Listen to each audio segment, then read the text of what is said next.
Good morning दोस्तों, स्वागत है आपको अपने यूट्यूब चैनल पे संजीवनी क्लासेस पे। ठीक है ना। तो आज हम लोग स्टार्ट करेंगे क्लास 12th का फिजिक्स, और इसमें हम लोग सबसे पहले देखेंगे क्लास 12th में कितने टॉपिक होते हैं। ठीक है। तो 12th का जो टॉपिक है तो वो 11th का टॉपिक से मतलब लगभग बहुत आसान हो जाता है। ठीक है। इसमें पहले आप लोग देख लीजिए कि क्लास 12th का जो सिलेबस है उसमें कौन कौन से टॉपिक है। देखो यहाँ आपका जो सिलेबस है जो 12th का, उसमें टॉपिक पहले देख लीजिए। पहला टॉपिक जो है उसका नाम है इलेक्ट्रोस्टैटिक्स। ठीक है। दूसरा टॉपिक है करंट इलेक्ट्रिसिटी। तीसरा है आपका मैग्नेटिज्म। चौथा है आपका ऑप्टिक्स, और पांचवा टॉपिक है आपका मॉडर्न फिजिक्स। ठीक है। यही 5 गो टॉपिक हम क्यों बोले हैं कि आसान है। देखो आसान इसलिए है कि आपने जो 12th का जो टॉपिक देख रहा है यहाँ पे, इसमें क्या है कि जैसे इलेक्ट्रोस्टैट है, आपने 10th क्लास में पढ़े हमने। इलेक्ट्रोस्टैट मतलब चार्ज के बारे में आपने 10th क्लास में पढ़ा है, वही चीज़ यहाँ भी पढ़ना। करंट 10th क्लास में आपने पढ़ा है, वही चीज़ यहाँ भी पढ़ा है। मैग्नेटिज्म वहाँ भी पढ़े थे, यहाँ भी पढ़ना। ऑप्टिक्स वहाँ भी पढ़े थे, यहाँ भी पढ़ना। लेकिन ऑप्टिक्स में 2 पार्ट बढ़ जाता है, एक रे ऑप्टिक्स होता है और एक वेव ऑप्टिक्स। मतलब इतना ही आपका टॉपिक है, और लगभग सच में 11th का टॉपिक से बहुत आसान हो जाता है। ठीक है ना। तो हम लोग शुरुआत करेंगे यहाँ से और पहुँच जाएंगे कहाँ पे, यहाँ पे। लेकिन आप ध्यान रखें कि ये जो दिखाई दे रहा है ना, इलेक्ट्रोस्टैट, करंट, इलेक्ट्रिसिटी, मैग्नेटिज्म, ये तीनों टॉपिक जो है, 3 गो जो टॉपिक है, एक दूसरे से लिंक है। अगर आप इस टॉपिक को आसान कर लेते हैं, मतलब इस टॉपिक को आप अच्छा से पढ़ लेते हैं, तो इसमें आपको उतना प्रॉब्लम नहीं होगा, इसमें भी आपको उतना प्रॉब्लम नहीं होगा। ठीक है। तो हम जो पढ़ाते जा रहे हैं पहले आप उसको अच्छे से करते जाइए। तो सबसे पहले हम लोग कहाँ से स्टार्ट करेंगे, इलेक्ट्रोस्टैटिक्स। ठीक है। इसको नोट कर लीजिए, मिटा दें, हो गया। तो देखो सबसे पहले हम लोग कहाँ से स्टार्ट करेंगे, इलेक्ट्रोस्टैटिक्स। इलेक्ट्रोस्टैटिक्स। ठीक है ना। ये जो इलेक्ट्रोस्टैटिक्स टॉपिक है, इसमें देखिए क्या क्या कैसे है वर्ड यहाँ पे दिखाई दे रहा ना, एक इलेक्ट्रो और दूसरा क्या दिखाई दे रहा है, स्टैटिक्स। इलेक्ट्रो का मतलब होता है आपका इलेक्ट्रॉन, समझ में आ रही ना बात, और स्टैटिक्स का मतलब होता है एट रेस्ट। ठीक है ना। इलेक्ट्रॉन किसे कहते हैं, इलेक्ट्रॉन का मतलब हुआ चार्ज। समझ में आ गया होगा इसके अंदर किस चीज़ के बारे में पढ़ाई करनी है, आया समझ में। इलेक्ट्रोस्टैट के अंदर हम लोग चार्ज के बारे में पढ़ेंगे। किसके बारे में पढ़ेंगे, चार्ज के बारे में पढ़ाई करेंगे। लेकिन चार्ज किस में रहेगा, रेस्ट में रहेगा। बात तो समझ में आ गई। इलेक्ट्रोस्टैट क्या है, क्या है इलेक्ट्रोस्टैट, बोलिए। तो हम बोल सकते हैं इलेक्ट्रोस्टैट जो है उसके अंदर हम लोग चार्ज के बारे में पढ़ना है, लेकिन चार्ज किस में रहेगा, रेस्ट में। ठीक है ना। तो ये जो इलेक्ट्रोस्टैट फिजिक्स का एक ब्रांच, समझ में आ रही है ना बात। इलेक्ट्रोस्टैट जो है फिजिक्स का एक ब्रांच है जिसके अंदर हम लोग चार्ज के बारे में पढ़ाई करेंगे, लेकिन उस चार्ज किस में रहेगा, रेस्ट में। ठीक है। तो आप अपने से लिख सकते हो ना इलेक्ट्रोस्टैट का डिफिनीशन, क्या लिख सकते हैं, it is that branch of physics, ठीक है ना, in which we study about properties of charge in rest is called electrostatics. समझ में आ गया आपको, क्या लिखे हैं, it is that branch of physics, यह फिजिक्स का वह ब्रांच है, ठीक है ना, इन विच वी स्टडी, इस जिसके अंदर हम लोग स्टडी करने वाले हैं about properties of charge, charge के बारे में स्टडी करेंगे, चार्ज के प्रॉपर्टीज़ के बारे में स्टडी करेंगे, लेकिन वो जो आपको चार्ज किस में रहेगा, रेस्ट में रहेगा। मतलब जब चार्ज रुका हुआ हो तो हम लोग क्या पढ़ते हैं, इलेक्ट्रोस्टैट। समझ में आए कि इलेक्ट्रोस्टैट फिजिक्स, पूरा फिजिक्स तो है ना बाबू, इलेक्ट्रोस्टैट फिजिक्स का एक ब्रांच है जिसके अंदर हम लोग किसके बारे में पढ़ाई करनी है, चार्ज के बारे में पढ़ाई करनी है। ठीक है, समझ में आ गया कि इलेक्ट्रोस्टैट के अंदर हम लोग चार्ज के बारे में डील करेंगे, लेकिन चार्ज जो होगा पूरे इलेक्ट्रोस्टैट में कहाँ पर रहेगा, रेस्ट में ही रहेगा। अब जब चार्ज मोशन करता है तो क्या बनता है, देखो पहले इसको नोट कर लीजिए, इसको उसके बाद हम समझाते हैं। हो गया, मिटा दिया जाए। क्या है, जैसे समझने के लिए, जैसे मान लीजिए इन्वर्टर का जो बैटरी है, इन्वर्टर का बैटरी है, ठीक है ना, आपने इस बैटरी को चार्ज कर दिया, इस बैटरी को आपने चार्ज कर दिया, और इस इन्वर्टर के जो बैटरी है, इस बैटरी के अंदर चार्ज है। जब चार्ज इसके अंदर है तो चार्ज किस में, रेस्ट में है। मतलब समझने के लिए ये क्या है आपका, इलेक्ट्रोस्टैटिक्स। ठीक है ना, चार्ज किस में, रेस्ट में। अब हमको क्या करना है, यहाँ पे एक बल्ब है, इस बल्ब को जलाना है। ठीक है ना, तो क्या करेंगे, इस इन्वर्टर से यहाँ से वायर लाएंगे, इस बल्ब में कनेक्ट कर देंगे, बल्ब जल जाएगा। तो जब चार्ज एक जगह से यहाँ चल कर आया तो वो बन जाता है करंट। और जो सेकेंड टॉपिक का नाम था क्या, करंट इलेक्ट्रिसिटी। ठीक है ना, तो करंट क्या होता है, चार्ज का जो फ्लो होता है उसी को हम लोग क्या बोलते हैं, करंट बोलते हैं। और जब करंट किसी वायर से जब पास करता है तो उसके चारों तरफ मैग्नेटिक फील्ड क्रिएट होता है, तो उसका अगला चैप्टर है क्या, मैग्नेटिज्म। यही सारे चीज़ों के बारे में पढ़ना है कि जब चार्ज रेस्ट में हो तो इलेक्ट्रोस्टैट, ठीक है ना, जब चार्ज मोशन में हो तो करंट, और जब करंट बनता है तो उसका चारों तरफ क्या होता है, मैग्नेटिक फील्ड क्रिएट होता है। इसलिए हम आपको बोले हैं कि इन तीनों टॉपिक पे अच्छा से कमांड कीजिएगा।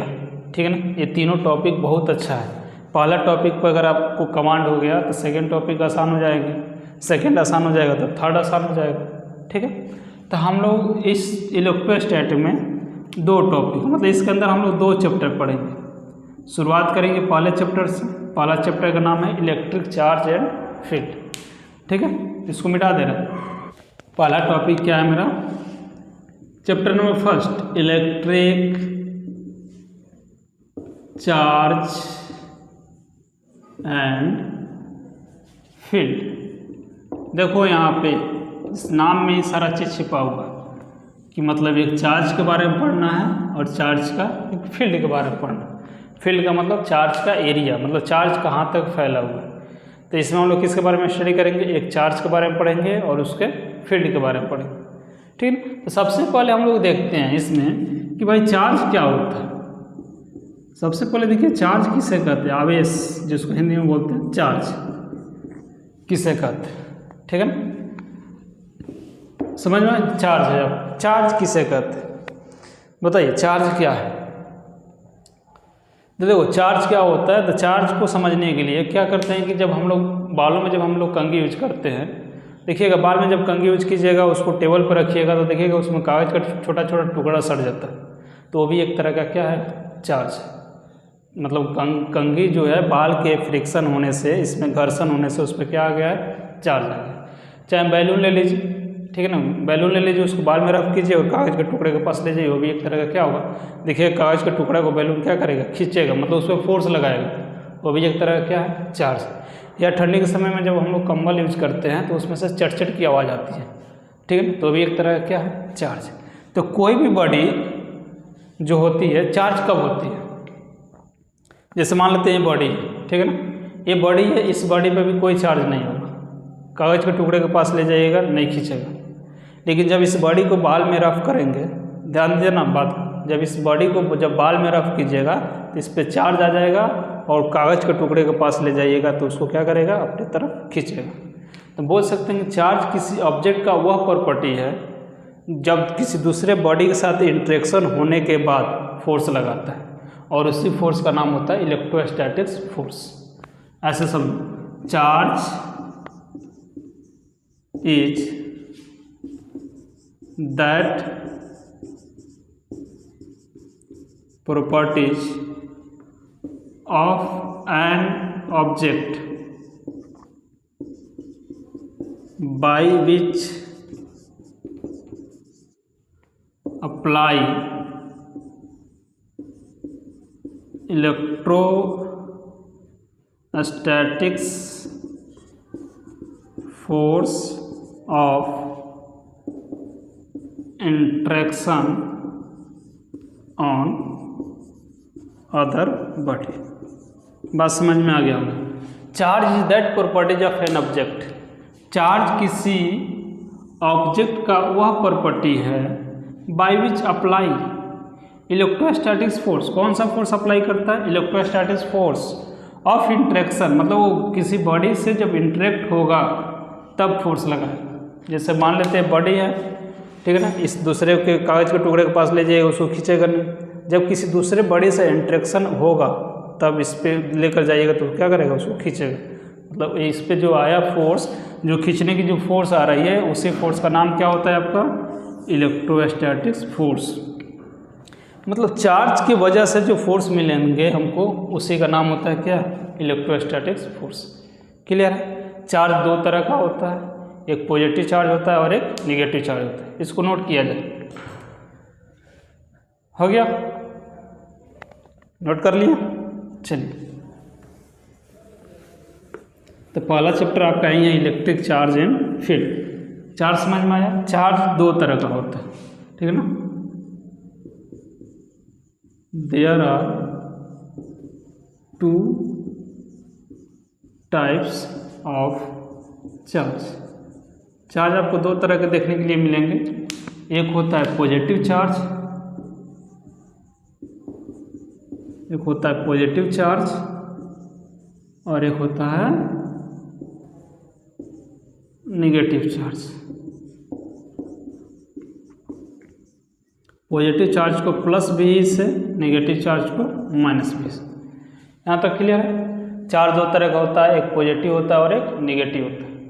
ये जो चार्ज आपको दिखाई दे रहा है, चार्ज को हम लोग क्यू से लिखते हैं, ये दो तरह का होता है, एक प्लस और एक माइनस। क्लियर?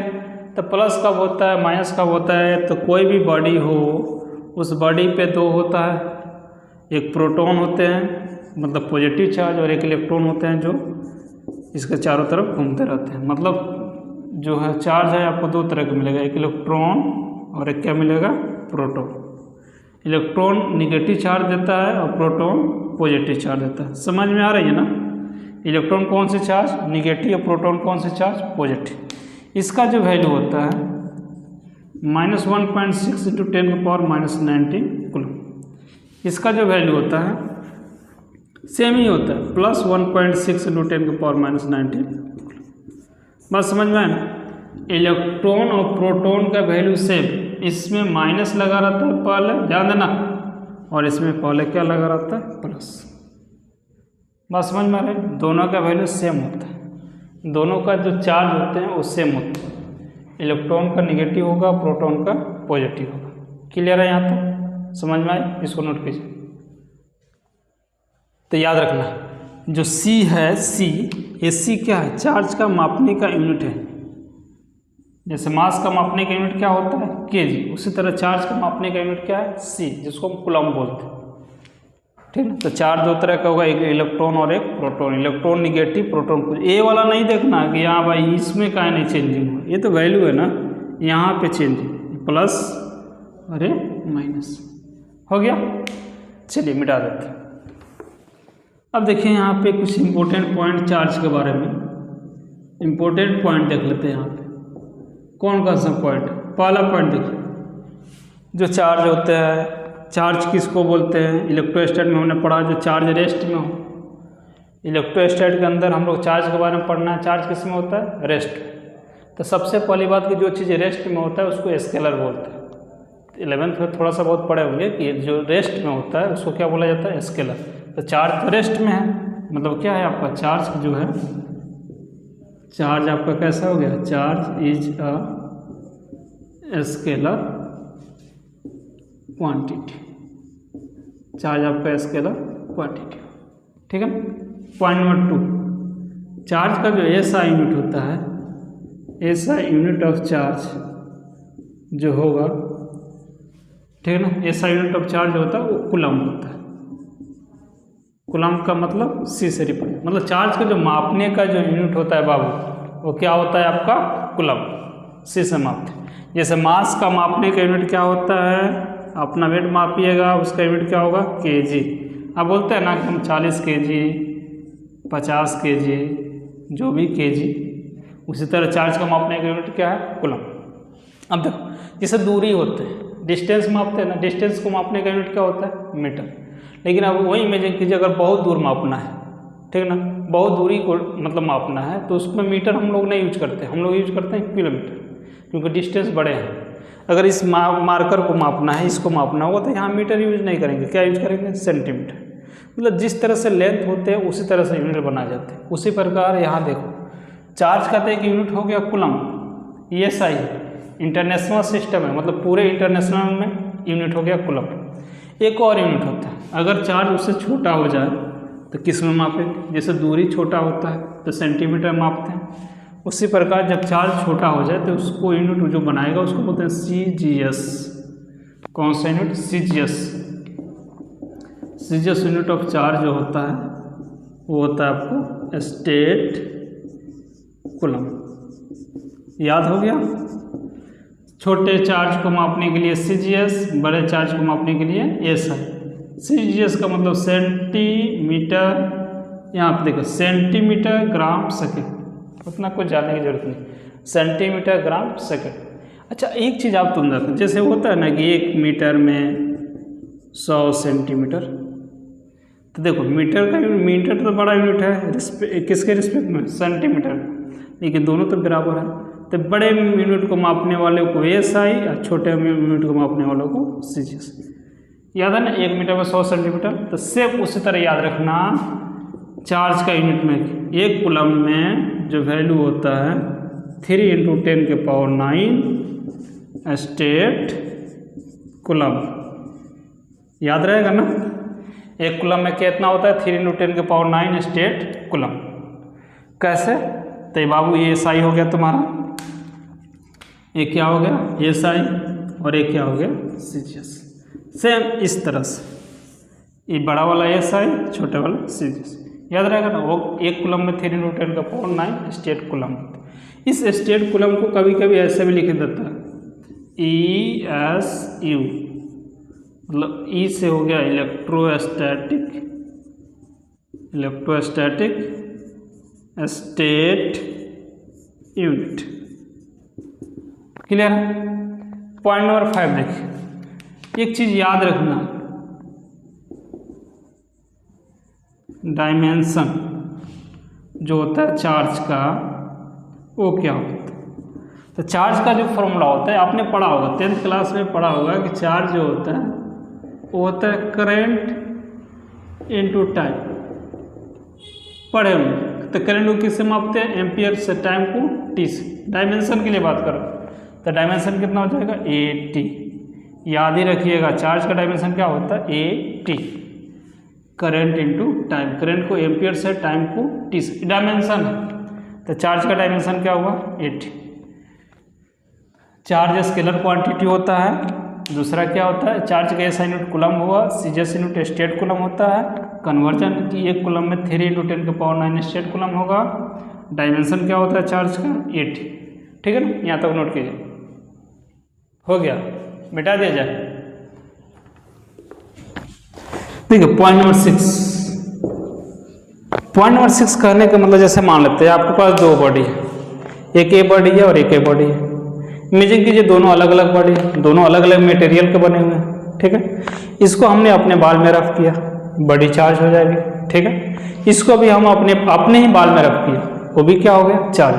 मतलब दोनों को सेम बॉडी से रफ किया गया तो दोनों पे कौन सा चार्ज आएगा सेम। चाहे बॉडी का मटेरियल अलग अलग हो, समझा, चाहे सेम, लेकिन इस बॉडी पे चार्ज क्या आएगी सेम। और कैसे पता चलेगा कि सेम है, तो देखिए क्या करना है, दोनों बॉडी को किसी एक ही चीज से रफ कर देना और उसको अब दोनों को पास लेकर जाना, देखना रिपेल करेगा। मतलब समझ जाना दोनों पे क्या है सेम चार्ज है। ठीक है, मतलब लाइक चार्ज क्या करता है रिपेल। लाइक का मतलब क्या होता है सेम, मतलब like charge repel each other and unlike charge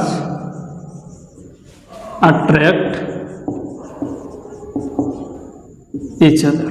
क्या बात समझ में आ रही है कि अगर मान लो तो एक बॉडी है, इस पर अगर प्लस चार्ज है और एक और बॉडी है, इस पर भी प्लस चार्ज है, मतलब ये क्या करेगा, आपको रिपेल करेगा। अगर मान लो एक बॉडी है तुम्हारे माइनस चार्ज और ये भी बॉडी माइनस चार्ज है, तो ये भी दोनों एक दूसरे को क्या करेगा, रिपेल करेगा। वजह लाइक चार्ज, लाइक मतलब स्वयं, ये भी सेम, तो लाइक चार्ज। लाइक चार्ज क्या करता है, लाइक चार्ज, लाइक का मतलब सेम, लाइक चार्ज आपका रिपेल करेगा। समझ में आया? चलो एग्जाम्पल, अगर मान लो हमने एक बॉडी पे प्लस ले लिया और एक बॉडी पे माइनस ले लिया, क्या करेगा, बॉडी अट्रैक्ट तो करेगा। देखो डिफरेंट चार्ज है, मतलब अनलाइक चार्ज है। अगर इसको भी माइनस ले लेगा और इसको भी प्लस ले लेगा तो क्या करेगा, अट्रैक्ट करेगा। वजह इसका यही है कि अनलाइक चार्ज है। अनलाइक का मतलब डिफरेंट चार्ज है, और अनलाइक चार्ज क्या करता है, तो अट्रैक्ट करता है। बात समझ में आए ना? इस पर हम एक क्वेश्चन देंगे, आपको एक क्वेश्चन देंगे, पहले समझ जाइए कि लाइक चार्ज रिपेल किया और अनलाइक चार्ज अट्रैक्ट किया। ठीक है, तो पहले इसको नोट कीजिए। तो हो गया, मिटा दिया जाए। चलिए क्वेश्चन है आपको कि कह रहा है कि इफ अ बॉडी, ठीक है ना, A and B attract each other, ठीक है ना। क्वेश्चन पढ़ते जाना और दिमाग में सेट करते जाना, तब बाबू तुम समझ सकते हो कि कोई बॉडी है ए और बी अट्रैक्ट कर रहा है। तो भाई अट्रैक्ट कब करता है, कब करता है, सोचिए, अनलाइक चार्ज, मतलब दोनों पे अलग अलग चार्ज होगा। ठीक है ना, attract each other and B and C attract each other, ठीक है ना। देन उसके बाद बताना है कि ए और सी क्या करेगा, विल बी, ठीक है ना। ए और सी क्या करेगा, आपके पास चार ऑप्शन दे देते हैं कि अट्रैक्ट करेगा, कि रिपेल करेगा, कि बोथ अट्रैक्ट एंड रिपेल, कि बताइए सी में कुछ नहीं, नॉन ऑफ दिस। बताइए, चलिए इसको बनाकर दिखाइए बनाकर। बन गया, कौन होगा, अट्रैक्ट, रिपेल, बोथ, ठीक है। देखिए इसका ऑप्शन बी होगा, अगर आप बनाए होंगे तो इसका ऑप्शन क्या आएगा, बी। कैसे आया, तो देखो तुम्हारे पास जैसे जैसे दिया है क्वेश्चन वैसे सॉल्व करो। अभी छोटा क्वेश्चन हो सकता है आपके रिस्पेक्ट में या आपके मतलब नज़र में एक क्वेश्चन छोटा हो सकता है, लेकिन इसको अभी सॉल्व करना। क्वेश्चन क्या बोला है कि ए और बी दो बॉडी है जो अट्रैक्ट कर रहे हैं, और बी और सी क्या कर रहे हैं, ए भी अट्रैक्ट कर रहा है, मतलब तीन बॉडी दिया हुआ, ठीक है ना।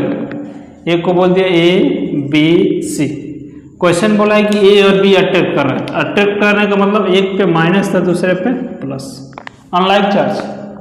बस समझ में आ रही है, किसी को इसको प्लस ले सकते हो, इसको माइनस ले सकते हो, कोई उससे फर्क नहीं पड़ने वाला। अट्रैक्ट कर लिया, उसके बाद क्या बोला, बी और सी भी अट्रैक्ट कर रहा है। तो अट्रैक्ट कब करते हैं बताइए, तो अट्रैक्ट कब करेगा, ये प्लस है तो इसको क्या होना चाहिए, माइनस, तब ना अट्रैक्ट करेगा। तब कह रहा है कि ए और सी क्या करेगा, तो देखो ए और सी देखो तो कौन सा चार्ज है, सेम चार्ज है, मतलब लाइक चार्ज है। और लाइक चार्ज क्या करता है बताइए, तो रिपेल करता है कि नहीं, ऑप्शन बी। ठीक है ना, कितना आसान क्वेश्चन था। ठीक है ना, तो आज के लिए इतना ही, मिलते हैं अगले क्लास में, तब तक आप इसको रिवीजन कीजिए।